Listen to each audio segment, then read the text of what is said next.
გამარჯობა, მე ზურაბ ღამბაშიძე ვარ. ქართულ ხალხურ საკრავებს ვამზადებ.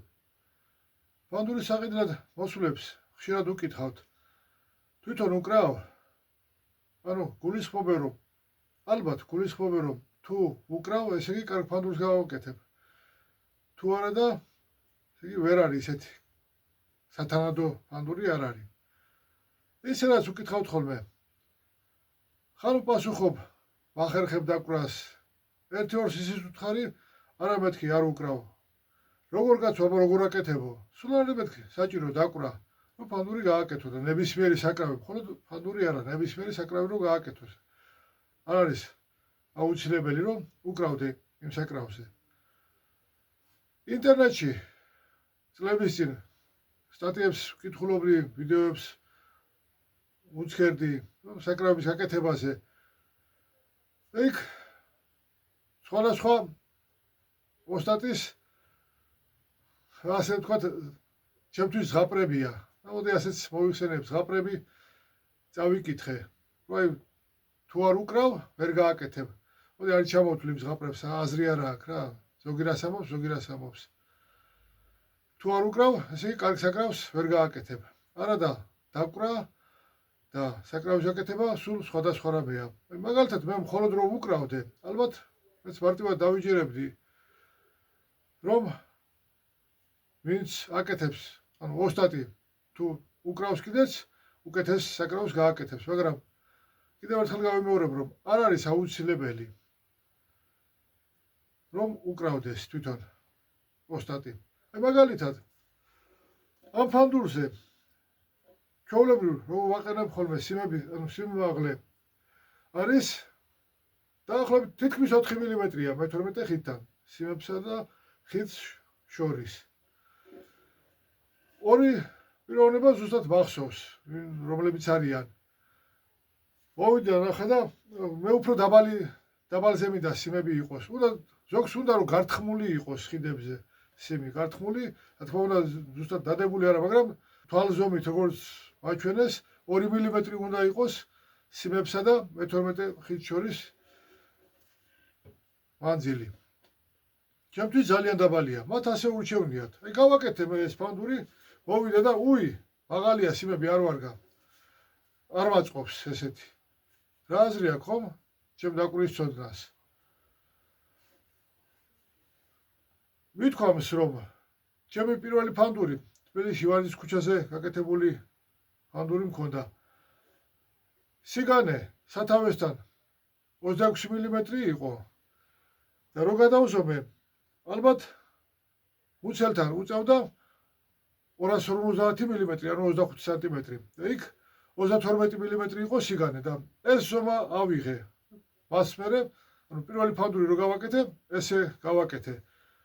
ავიღე 26 მმ, გადმოვზომე 250 მმ, გავხაზე იქ 32 მმ, მერე გავხაზე ორი ზოლი და იმ ორ ზოლზე გავასწორე ყელი.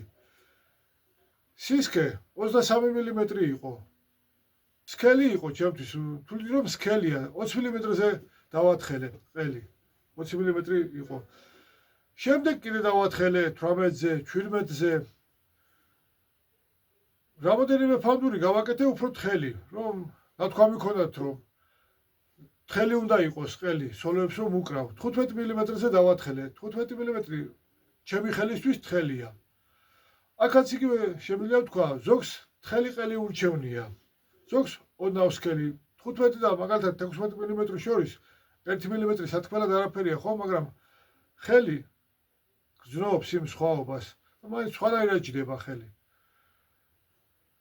ამიტომ ამასაც მნიშვნელობა აქვს. მე გავაკეთებ მაგალითად 16 მმ, ვიღაცა მოდის და მეუბნება, არა ეს სქელია ჩემთვის.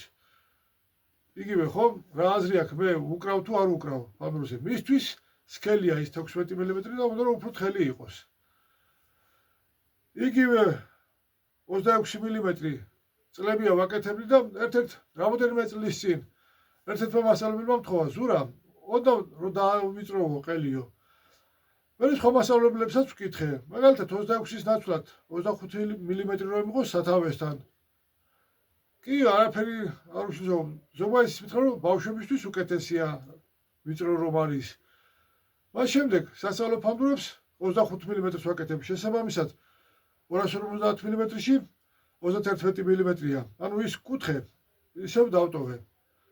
რადგან ხიდების ჩამოსახერხი დაზგა მაქვს ამ კუთხეზე გათვლილი. ესე ვაკეთებ. იმიტომ დავავიწროვე აქაც. ისიც მithქვამს რომ 350-360 მმ იყო მუცლის სიგრძე და 90 მმ სიგანე. კარგად უკრავ, კარგია ჩემთვის, მაგრამ ეს ამავე მოვყვევ და ისევ გავიმეორებ. შევამჩნიე რომ ბავშვებისთვის დიდია ეს ფანური და ესე შემოხულები არიან ფანურზე. გადავწყვიტე რომ დავაპატარავე მუცელი. დიდი იყო ბავშვებისთვის. გავაკეთე 180 მმ სიგანე დაახლოებით 340 მმ სიგრძე. კარგია. დიდისთვისაც კარგია. შევამჩნიე რომ პირობითად 1.80-1.85 რო ავიღოთ ადამიანის სიმაღლე. საშუალო აღნაგობის. ეს მუცელი თვალში რაღაც პატარა არის. ვერ არის ისე კოხტად, პროპორციულად ვერ ჯდება, რაღაც მეპატარავება თვალში. თან შედარებით, მაგრამ ერთი მოვიდა პიროვნება ჩემზე, უნდა მაღალი და გავხდარი ჩემზე. ჩვეულებრივი სამეფ. აი ეს ფანდური მივაწოდე, მაქვს ერთ-ერთი ჩემი ფანდურია ის, ხალხური ფანდური. გავამართვა, დაიჭირა ხელში და უკვე იმ გამხდარს აღარ მოუხდა ეს დიდი მუცელი. გავაკეთე 180 მმ სიგანის მუცელი. მის ტანზე უფრო კოხტად დაჯდა, ასე ვთქვათ. ნუ ამას დაკვრა არ სჭირდება რომ შეხედო და შეაფასო. თუნდაც ასეც რომ ვთქვათ.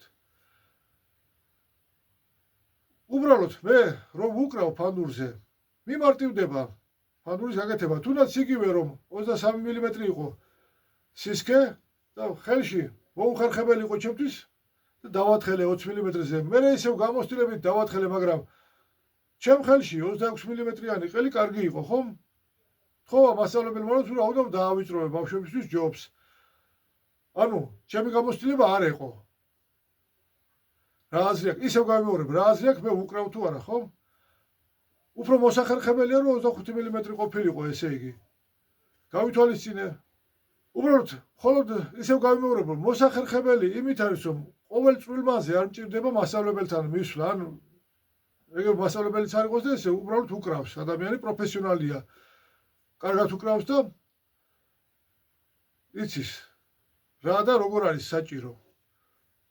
არ მჭირდება ყოველ წვრილმანზე ვიღაცასთან მივიდე და ვკითხო, აბა ეს როგორ ჯობს, ეს როგორ ჯობს. თუ რამეა და უთქვამთ ეგრე ერთმა მაგალითად ხალხური ფანდური შემიკვეცე და მითხრა რომ ზურა, თხელი ყელი გააკეთე, თხელი ყელი მირჩევნია. კი ბატონო, გავაკეთებ ესეთი რაღაცაც. ჩვეულებრივი ამბავია ისედაც რომ უკრავდეს ოსტატი. ჩვეულებრივი ამბავია რომ ვინც ზამკვრელი მივა და თავის სურვილს ეუბნება, მისთვის როგორ უფრო მოსახერხებელი იქნება. ხო, რატო არ არის აუცილებელი? მე გავაკეთე, მაგალითად ვაკეთებდი წლების წინ 4 მმ მუცელი.